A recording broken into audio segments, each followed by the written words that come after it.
Hey, hey, hey. Time for another out-of-this-world story from rSpace. Life's smallest details often reveal more than we realize. Welcome to rSpace, where the phrase, love is sweet, gets a reality check. This marriage is a flat pop left open for far too long. Found out wife was cheating from a soda can in her car. I took everything, including the car. I don't normally post here, but I need to vent to someone, or I'll go crazy. I don't even know where to begin explaining how I've felt over the last few weeks. Everything started with a distant wife, and it all came crashing down over a soda can of all things. Maya, 26 female, and I, 27 male, have been married for a little under a year now. It's a pretty young marriage, but we've been together for 6 years. After being together for so long, we honestly thought we'd go the distance, and everybody else did too. That's why it was so shocking to me that she'd essentially just throw away everything so early into our marriage. I won't say it came out of nowhere, because it didn't. I noticed that things had been off ever since we got married. It was such a stark contrast from how things were before, during the time that we were dating. It was a bit depressing to me, because I'd always had the idea that the first few months after marriage were supposed to be the best part. But if this distant, uncommunicative relationship that we found ourselves in was supposed to be the best part of the marriage, then that spoke pretty badly about what was in store for us. I expected things to change with time, but nothing has gotten better since then. Before we got married, we spent a lot of time together and shared everything. Now she barely wanted to do anything together. No more date nights, no cuddling together on the couch watching movies, and no more random texts throughout the day. The lack of intimacy made it feel like I was living with a roommate instead of my wife. It was such a strange change in behavior from her. I tried to fix things by getting her to open up and talk to me, but every attempt felt like I was interrogating a wall. I really wanted to blame it on the stress of transitioning to married life, but I couldn't fool myself.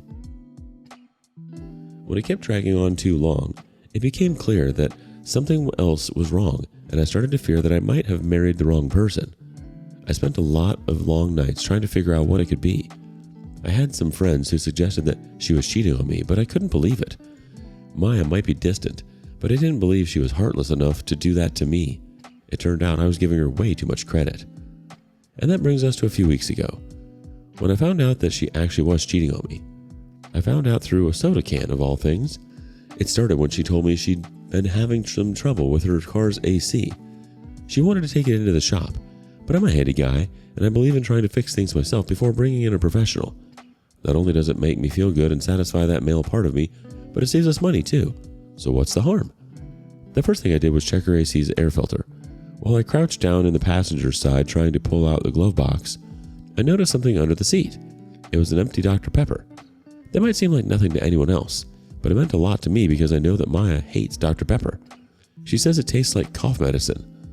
I always thought she was crazy, but she won't even take a sip of it, and it had been like that ever since she was a kid. I often offered it to her as a joke, just to see her disgusted expression. There was no chance that she was the one who drank it. It probably looks like I was overreacting by getting suspicious over a can. After all, it could have been a friend who had it in her car. But it wasn't just the can. That was just the final piece in a long list of things that had been driving me crazy and building up doubt over my relationship. It's weird, but that soda can somehow felt like solid evidence. I knew that I could potentially be jumping to a really big conclusion, but as far as I was concerned, it was the final puzzle piece. Of course, it wasn't actually real evidence. I couldn't bring it up to her and ask her to explain what some trash was doing in her car. She'd laugh it off and I'd lose the only advantage I had. She'd just say it was her girlfriend or a relative she gave a ride to. So I played dumb.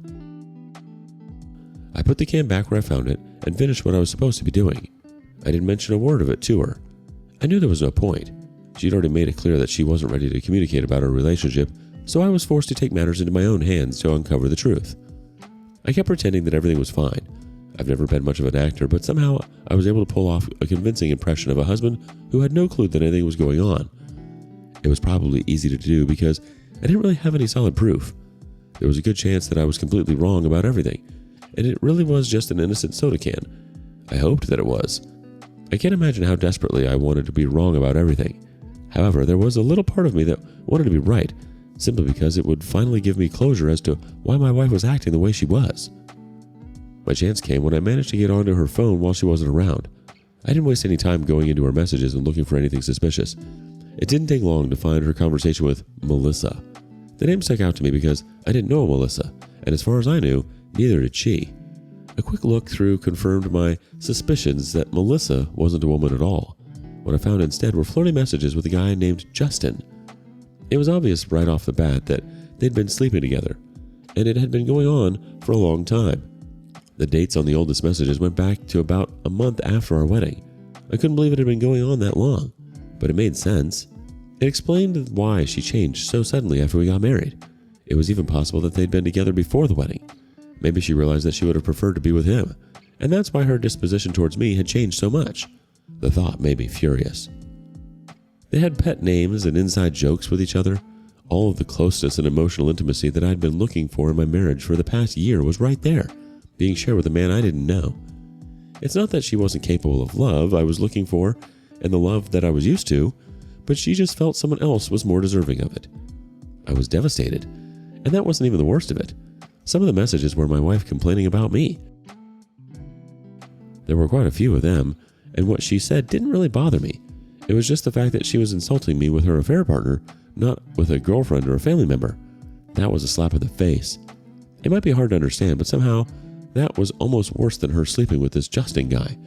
It was a betrayal on a deeper level. The worst message was the one where she said she wished she'd waited for him instead of marrying me. At that moment, I felt every last shred of love I had for her to disappear. She was dead to me. I wanted to get back at her, and I wanted to hurt. But I knew I had to be smart about it. The only advantage I had was that she didn't know that I knew. So I decided to take my time building up every bit of evidence I could.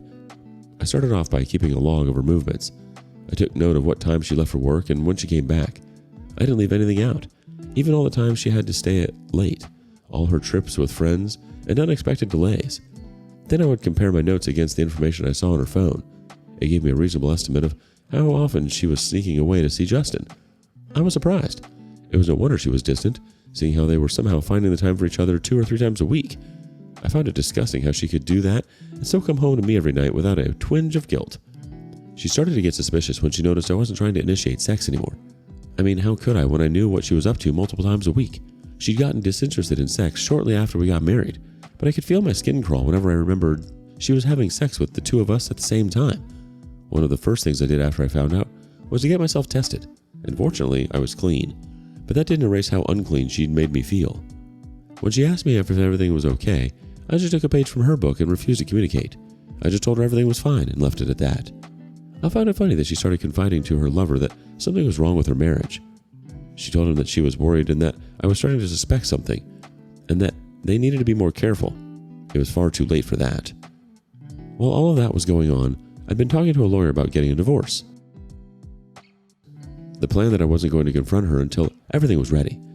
On the one hand, I was impatient to get her out of my life, but on the other, I wanted to have as much evidence as I could. Well, now the papers are ready, and I think I've got enough evidence to bury her in it. I'm looking forward to the fireworks, and I'll post an update to let you know how it goes. Oof. Knowing she was sharing all that closeness and even talking bad about you with someone else, that's a deeper kind of betrayal than just the cheating itself. Update 1. It went just as beautifully as I expected. I sat her down at the kitchen table and said, "I know about Justin." And she broke down immediately. No denial or anything. She was silent at first, but tears started streaming down her face. When she spoke, she started sobbing. If her tears were supposed to make me feel sorry for her, they were failing. They had the opposite effect. I was just mad at her. Why was she crying like that? She was the one who had been doing wrong here. When she pulled herself together enough to speak, she said that she'd always meant to stop the affair.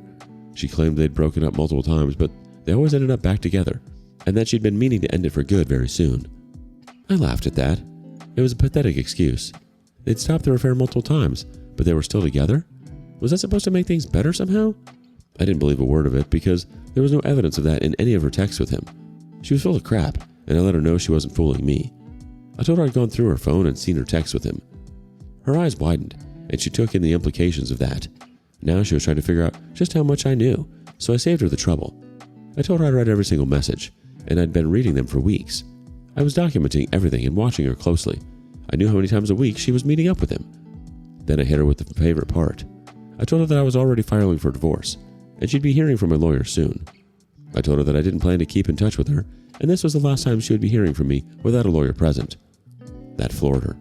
All of a sudden, she was apologetic and ready to admit that she'd done wrong. It was way too late for apologies, though. I told her that I wasn't looking for an explanation or an excuse. I was just letting her know that I knew everything that she'd done and that we were over. She had made her choice getting married to me, regretted it heavily, and then made her choice to keep her affair going with Justin. There was no point in her crying when she was so emotionally attached to him after all. She never had any love to show me when we were together. I told her that she was going to leave the house. We weren't going to live together while going through the divorce, and I had no plans of leaving my home for a cheater. She was the one who had chosen another man, so now she could live with the consequences of that choice. At first, she got angry and told me that she wouldn't leave. She demanded a chance for us to talk and work things out. I told her that I wasn't discussing anything with her. We were done, and she needed to leave. When she saw that I meant it, she started crying. She begged me to give her one night to get ready and said that we could try talking in the morning when we were both calm. I just told her that I was already calm. I promised myself going in that I wasn't going to show her any emotion, and I think I did a good job of it. I didn't scream or cry. It wasn't hard. I spent a lot of time coming to terms with the news, and by the time I sat her down, I was already feeling numb. Her emotional appeals were just wasted effort on me. When she saw that there was no point, she stopped trying to convince me and started packing her things. When she left, I couldn't resist a little parting shot. I asked her if she wanted to know what tipped me off to her affair. She turned to look at me, but she didn't say anything. I told her that Justin had left a can of Dr. Pepper in her car. She looked confused for a moment, and then I could see the realization hit her. Something about that made her try again. This time, she started with some nonsense about how she probably wanted to be caught, so we could have this discussion and work through things, about how she must have wanted to self-sabotage so that there'd be no obstacles to our love anymore. It was so stupid that I just went inside and closed the door behind me. She waited around a little bit before she left. Maybe she was expecting me to come out and give her another chance to talk. I didn't even look out the windows at her. I just waited until I heard her car leave. She didn't stop there, though. She'd been calling a lot ever since then. I haven't answered any of her calls, but I've been reading her texts, even if I've been ignoring them. She's given a lot of excuses and reasons why she cheated, and each one is stupider than the last. I've just been sending them to my lawyer. The divorce is just getting started. I'm already tired of it, but I'm looking forward to making a full break for my wife. I'm hopeful that all the evidence I've put together will make things easier for me, but I'll let you guys know how it all shakes out. Update 2. I brought you my next and hopefully final update as a single man. The divorce has been finalized and I'm more than happy with how things have unfolded. First, I was surprised by how happy I was to be alone. I thought I'd be sad and depressed, but I was just relieved that I didn't have to pretend to love her anymore. For the first time in a long while, I actually felt happy in my home. I was at peace. Court was a different matter altogether. There wasn't much peace there, but I did get something almost as nice: vindication. We showed the judge all the evidence I'd compiled. The piles of messages, screenshots, and my carefully documented timeline were enough for the judge to agree that her infidelity had caused the failure of the marriage. She tried to argue that I'd caused it by being physically and emotionally unavailable, but nobody believed that. The fun part was watching her lose the car that had tipped me off to the whole thing. I'd gotten her car shortly after before we got married, and I was the one making the payments. It was still in my name. At first, she wanted to keep it, but I insisted that we would need to refinance the car loan in her name. When she found out how much she would need to pay for it, she completely changed her song. She said she wouldn't be able to keep up with it and demanded my car instead. I'd been keeping a cool head all through the divorce, but her demanding my car was the first thing that almost set me off in a while. She really wanted to take my car because it was fully paid off? After what she'd done to our marriage? That tracked, honestly. She was always selfish. Too bad for her, my car wasn't on the table. I'd paid it off before we got married. It wasn't a marital asset, it was my property, and the only way she could get her hands on it was if I gave it to her willingly. That was never going to happen. In the end, she let go of the car.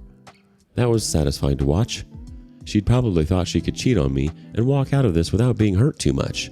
She'd get her lover, and she'd keep everything that mattered to her. Unfortunately, she didn't get her way.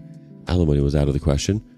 She had a good job, and my lawyer fought hard to point out the injustice of my having to pay her anything after what she'd done, along with the fact that we'd been married for such a short amount of time. The judge awarded her an amount of alimony that was so small that it almost sounded like a joke. She lost more than just the money, though. From what I've found out after the divorce, she's back on the dating scene. I haven't been able to get any real details from mutual friends, but it seems like Justin wasn't ready to commit once Maya was a single woman. My life has been a lot better now as a free man. I'm surprised by just how much I was suffering with Maya, and writing it off as marriage issues. It feels refreshing waking up in a home where I don't have to walk on eggshells, and where I don't spend every minute second-guessing whether my wife actually loves me or not.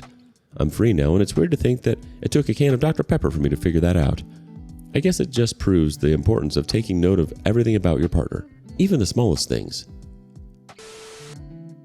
It's one thing when things feel distant in a marriage, but it's way worse when that person who's supposed to love you is out there talking about you behind your back. I mean, if she had a problem, why waste her breath? Just leave. Marriage is supposed to be your safe space, where you both have each other's backs. You gave her a chance, tried to work through it, and hoped things would get better. But instead, she was already finding the closeness and support you were missing. Just not with you. Oof. You were standing alone in your own corner, hoping for a team that wasn't really there. Have you ever been in a similar situation? Share your stories with us in the comments below. And thank you for joining us today on rSpace. Be sure to like and subscribe and hit that notification bell so you don't miss out on our next video. Until next time.